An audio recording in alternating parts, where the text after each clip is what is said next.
Selamat pagi anak-anak. Pagi, Pak. Apa kabar hari ini? Baik. Baik, puji Tuhan kita kembali bertemu dalam pembelajaran kita hari ini. Semoga Tuhan selalu hadir, memberikan berkat dan perlindungan, dan juga memberikan semangat bagi kita sehingga pembelajaran kita pada hari ini dapat berjalan dengan baik.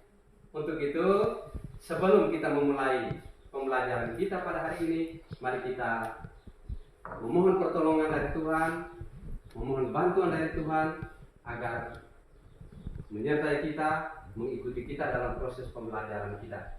Untuk itu mari kita hening sejenak, kita memohon kehadiran Tuhan. Teman-teman, ada yang bisa membawakan doa hari ini? Saya, Pak. Oh, teman kita Kesia yang akan membawakan doa bersama kita. Marilah kita berdoa dalam Bersama Bapa dan Putra dan Roh Kudus. Allah Bapa yang Maha Kasih, Engkau telah menganugerahkan tanah air Indonesia.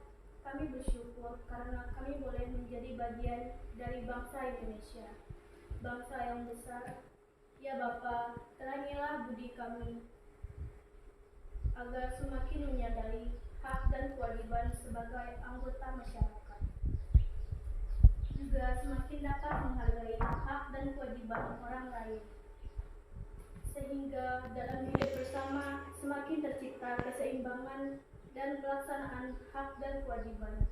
Semua ini kami angkat ke dalam kuasa tangan-Mu dengan pengantaran Yesus Kristus dan Juru Selamat kami yang hidup dan berkuasa kini dan sepanjang segala abad. Amin. Amin.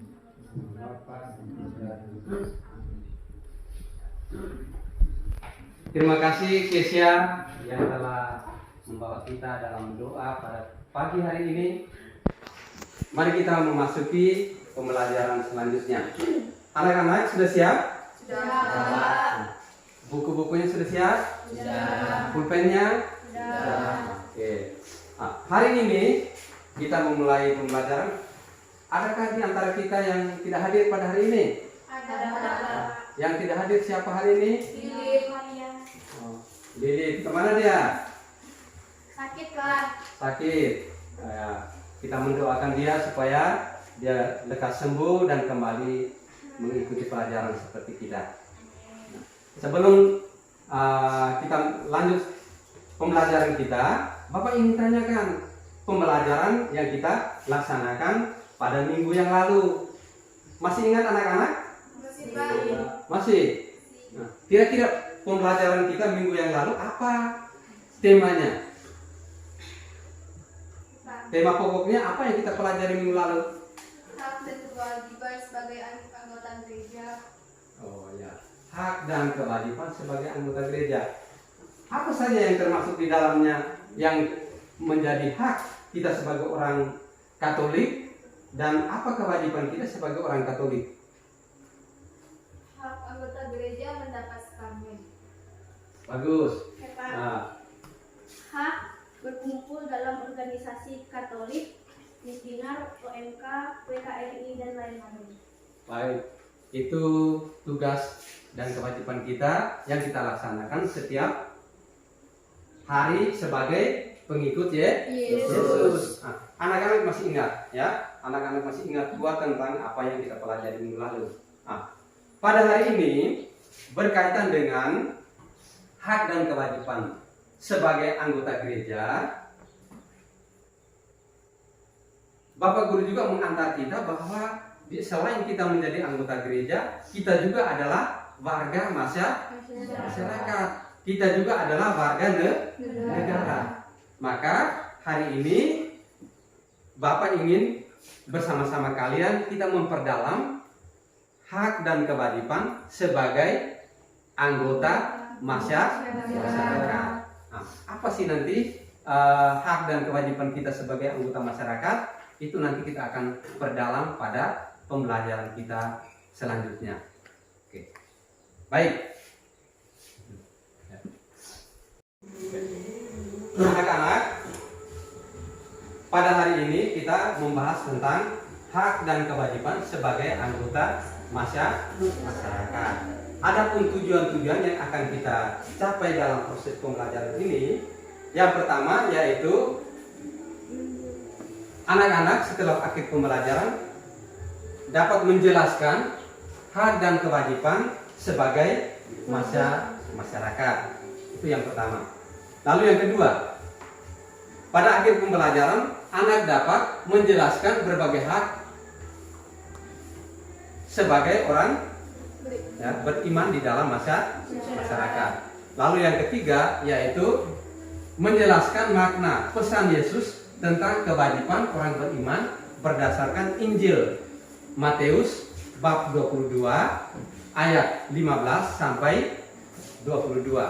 Nah, yang kelima yaitu anak dapat menjelaskan dan juga melaksanakan kewajiban sebagai perwujudan iman dalam hidup sehari-hari sebagai anggota gereja dan juga sebagai anggota masyarakat.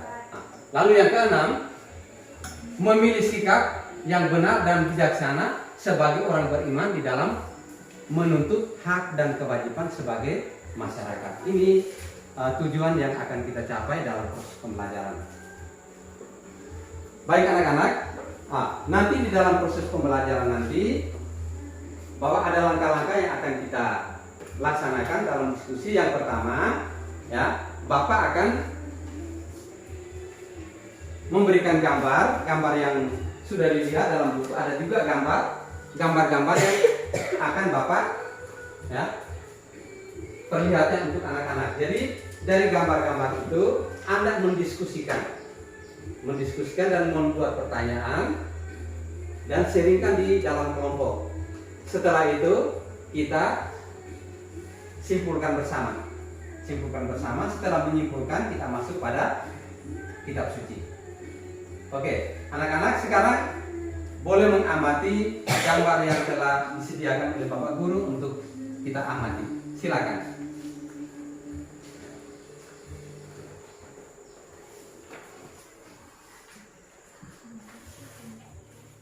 Jadi setelah mengamati boleh membuat pertanyaan di dalam kelompok dan boleh sharingkan di dalam kelompok atau boleh mengajukan pertanyaan untuk teman-teman semua.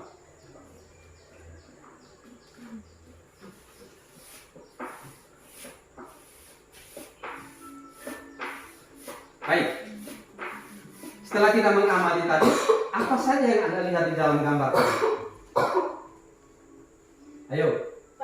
Ya, silakan, Kesya. Orang bermusyawarah mendapatkan perlindungan hukum. Bermusyawarah, di dalamnya ada orang musyawarah dan juga berkaitan dengan hukum.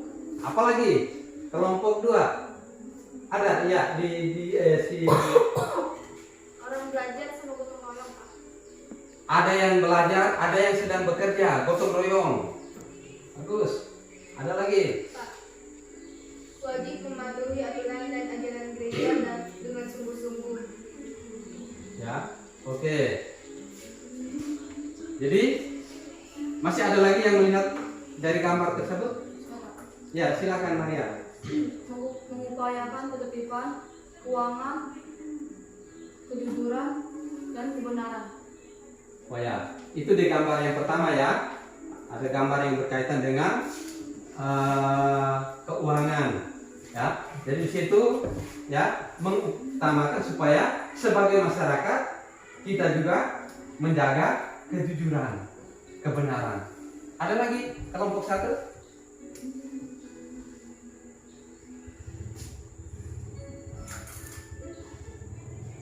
Ada yang bertanya dari gambar yang sudah diamati? Ada yang berikan pertanyaan yang sulit menurut Anda?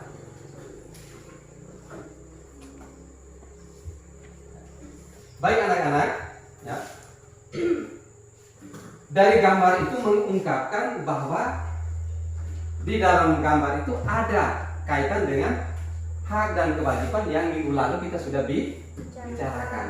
Nah, apa itu hak? Apa itu kewajiban? Anak-anak pasti masih ingat ya. Apa itu hak? Hak adalah sesuatu yang kita tuntut, kita harapkan.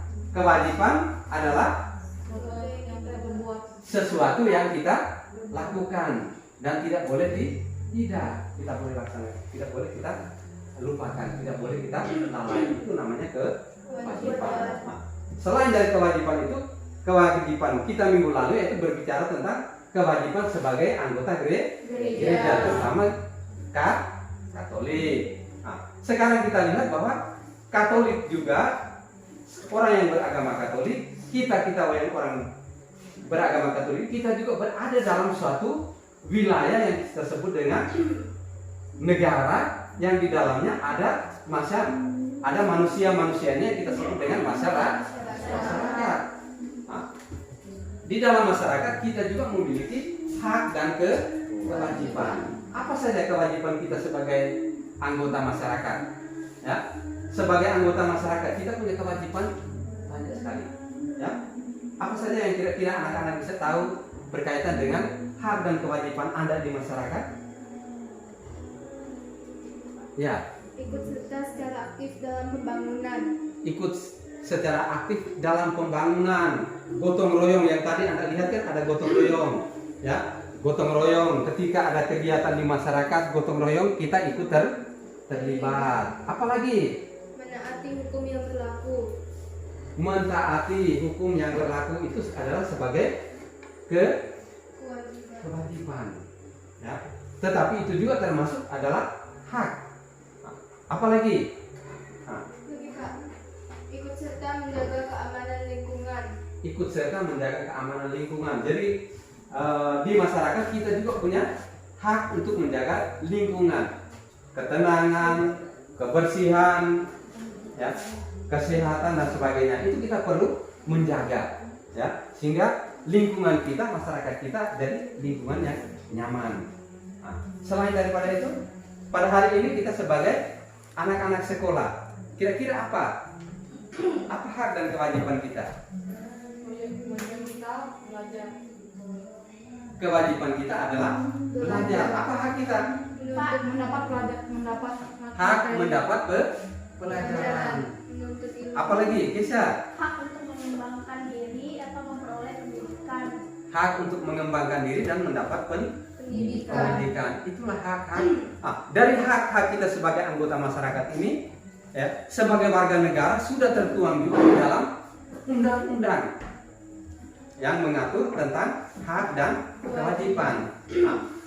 Di dalam undang-undang kita mentaati undang-undang, kita juga sebagai orang beriman, kita juga taat pada agama kita, yaitu agama Katolik. Maka anak-anak, mari kita masuk membahas, mendalami saya sebagai orang beriman, iman Katolik di tengah masyarakat atau di tengah warga negara. Jadi kita perlu membahas lagi. Oke, silakan. Baik.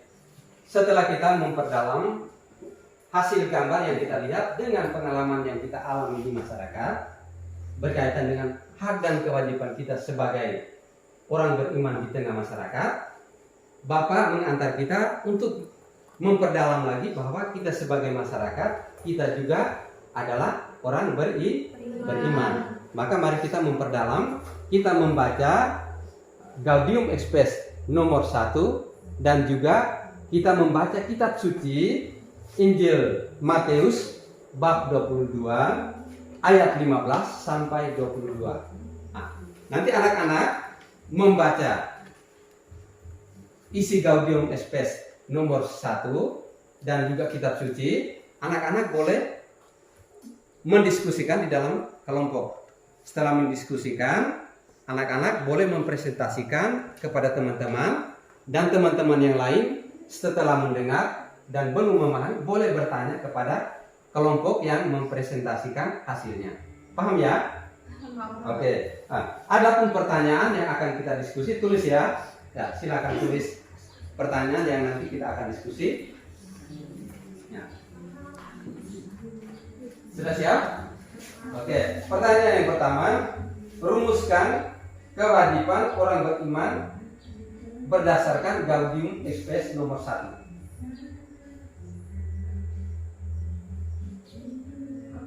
Yang kedua, apa yang dianjurkan Yesus kepada kita tentang hidup bermasyarakat dan hidup beragama. Ya.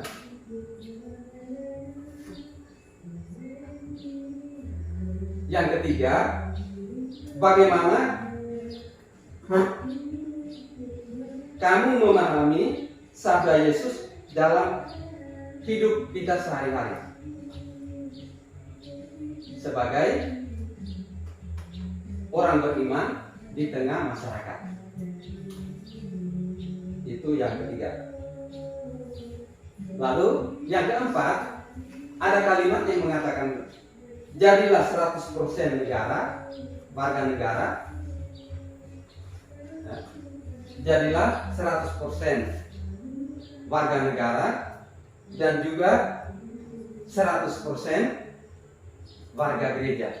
Jelaskan dengan kata-katamu sendiri, ya, apa maksudnya. Lalu yang kelima, bagaimana sebaiknya kita melaksanakan hak dan kewajiban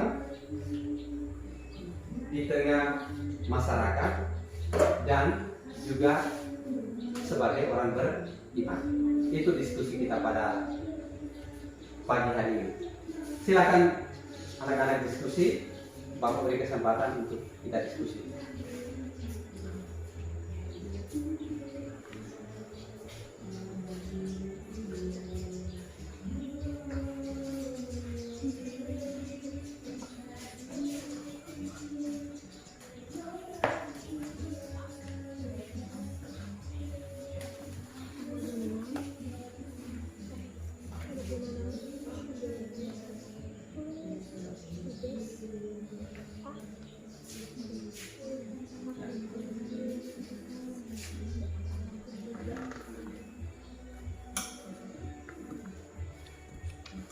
Ada kelompok yang sudah selesai nomor satunya? Ayo. Ya. Kelompok tiga cepat, ya. Mereka cepat mendiskusikan. Ya, silakan hasilnya. Kewajibannya adalah berpuasa dan berpantanglah pada hari yang ditentukan. Ya. Kedua, membersihkan gereja, bertugas saat perayaan misa, kor, bacaan atau mentor. Ya. Jadi kewajiban orang beriman berdasarkan Gaudium et Spes. Nah, ada lagi yang sudah bisa menjawab nomor 1? Nomor 2 ada yang sudah bisa selesaikan? Saya, Pak. Nah, silakan. Yesus mengajarkan kita untuk bertindak dan berbuat yang jujur, benar dan adil. Yang kedua, kita taat pada hukum dan negara, tetapi kita juga harus taat kepada Tuhan dengan segala perintahnya. Baik. Oh, tadi kita belum tepuk tangan dulu untuk Kesha dulu. Ya. Ya. Yang lain siapa yang bisa? Ya, kelompok 2. Ya. Sebagai orang Katolik kita harus peka terhadap sesama, terlibat dalam kegiatan sosial, membantu sesama yang menderita. Bagus. Kita tepuk tangan untuk teman dulu. Ya. Jadi sebagai orang beriman kita juga harus peka dan membantu terhadap masyarakat yang lemah dan tak percaya. Oke, kelompok lain? Kelompok? Ya, silakan. Nomor 4. Sebagai orang Katolik, wajib mematuhi aturan dan ajaran gereja dengan sungguh-sungguh. Begitu juga mematuhi hukum dan melakukan secara benar dan sungguh-sungguh. Bagus, kita tepuk tangan dulu. Ya. Jadi masih ada lagi? Masih ada teman-teman yang bisa menjelaskan?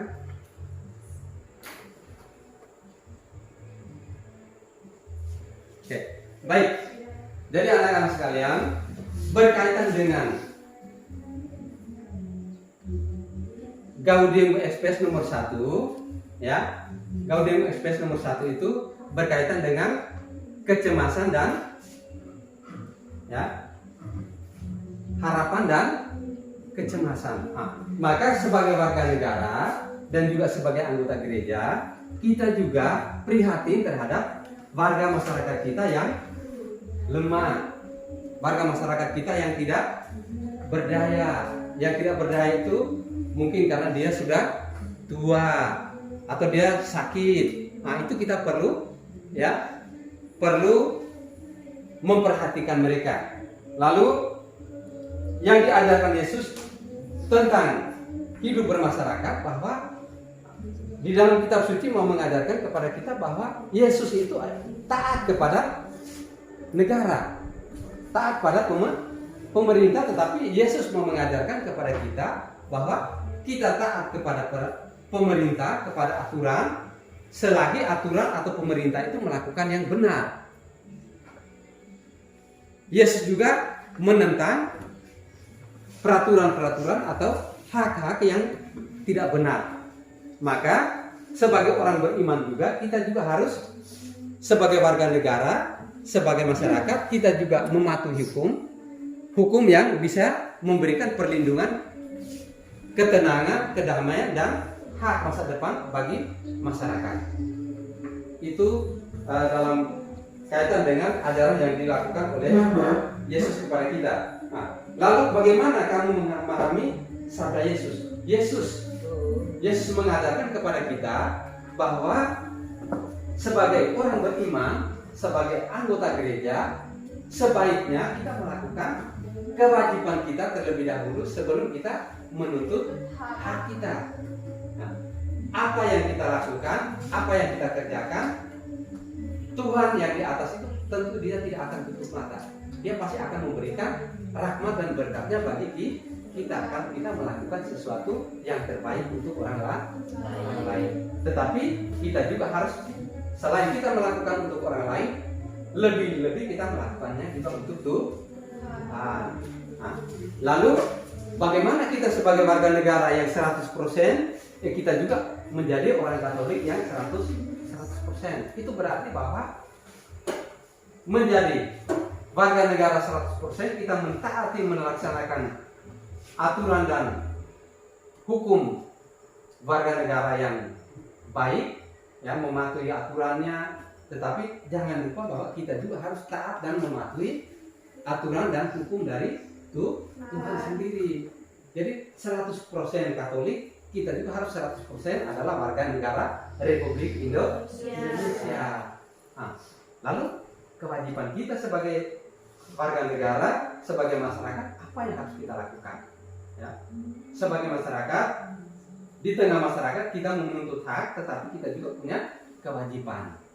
Terutama kita sebagai anak sekolah.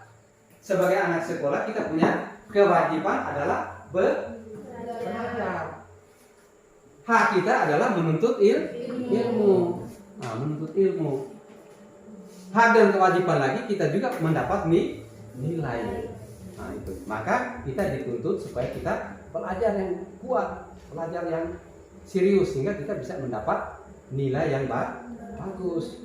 Jadi jangan mengharapkan nilai yang bagus kalau kita tidak belajar. Kalau kita ingin hidup bahagia, maka kita juga harus berbuat yang baik.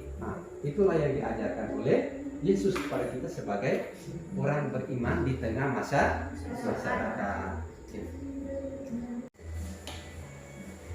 Dari kesimpulan yang kita lakukan, kita simpulkan bersama bahwa hak sebagai warga negara dan juga hak sebagai orang beriman. Karena itu hak dan kewajiban itu kita harus seimbangkan antara hak dan kewajiban. Timbangannya itu sama, Jadi tidak boleh ada yang berat, ada yang ringan. Oke, jadi sebagai masyarakat kita melaksanakan semuanya supaya hidup kita itu menjadi nyaman dan bahagia. Oke. Sebagai wujud dari pembahasan kita, Bapak izin tanyakan, apakah sudah paham apa yang kita pelajari hari ini? Sudah. Oke. Kalau sudah paham pasti bisa menjawab pertanyaan nanti. Anak-anak boleh ambil kertas, Ambil kertas, kita ulangan dulu sejauh mana pengetahuan yang Bapak berikan itu bisa kita resapi dan kita bisa pahami. Silakan ambilkan bukunya, kita ya membahas beberapa pertanyaan. Nomor 1 ya, kerjakan ya.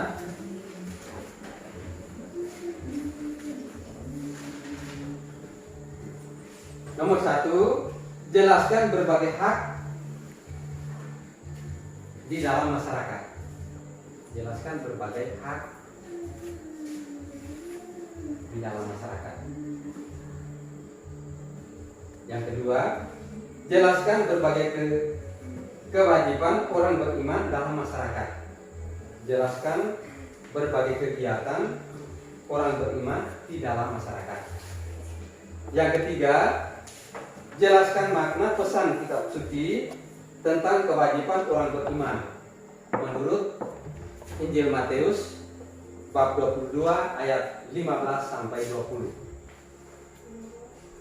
Yang keempat, jelaskan isi pesan Gaudium et Spes sehubungan dengan kewajiban orang beriman dalam masyarakat. Itu 4 pertanyaan Bapak ingin ya kalian kerjakan masing-masing, nanti Bapak boleh kumpulkan hasilnya. Silakan.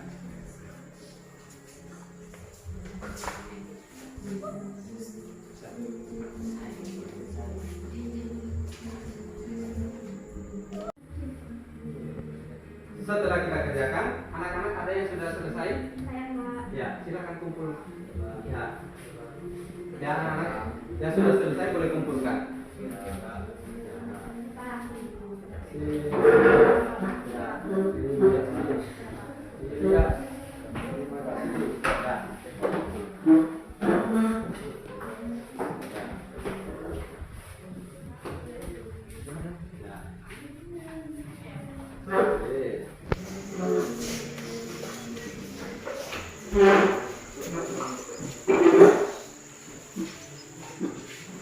Baik anak-anak, setelah kita kumpulkan hasil, mari kita duduk sejenak ya, merenungkan pembelajaran kita pada hari ini. Hak dan kewajiban sebagai masyarakat adalah tanggung jawab semua orang beriman dan juga sebagai warga masyarakat.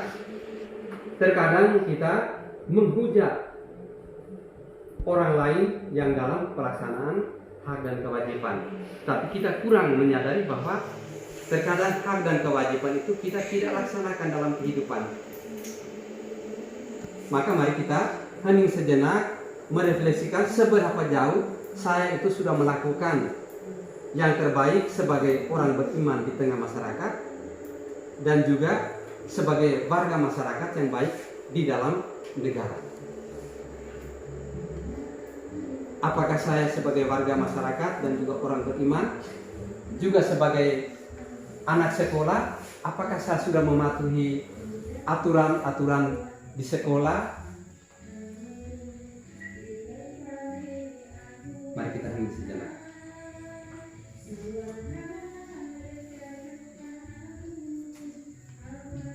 Baik, setelah kita merefleksikan, ya, Bapak ingin berikan tugas bagi kita sebagai bahan kelanjutan setelah kita pelajari hari ini. Tugasnya yaitu Anda nanti membuat doa untuk para pemimpin masyarakat kita, ya, membuat doa untuk Bapak Kepala Desa, ya, ada yang bisa buat doa untuk Bapak Kepala Desa, ada yang bisa membuat doa untuk Bupati, Gubernur maupun Presiden, ya, bisa anak-anak? Ya, jadi buatkan salah satu doa untuk pemimpin masyarakat kita, bisa? Oke. Nah, jadi sebelum kita akhiri pertemuan kita pada hari ini, mari kita tutup kegiatan kita dengan doa yang nanti akan dipimpin oleh teman kita Maria. Kita bersama-sama membuat Bapa kami. Bapa kami yang ada di surga,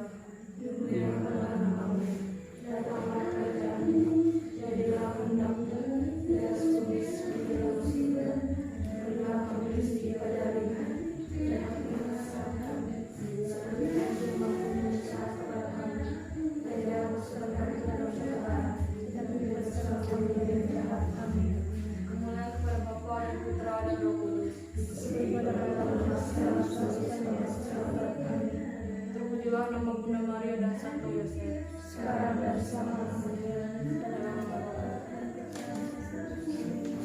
Selamat siang. Siap.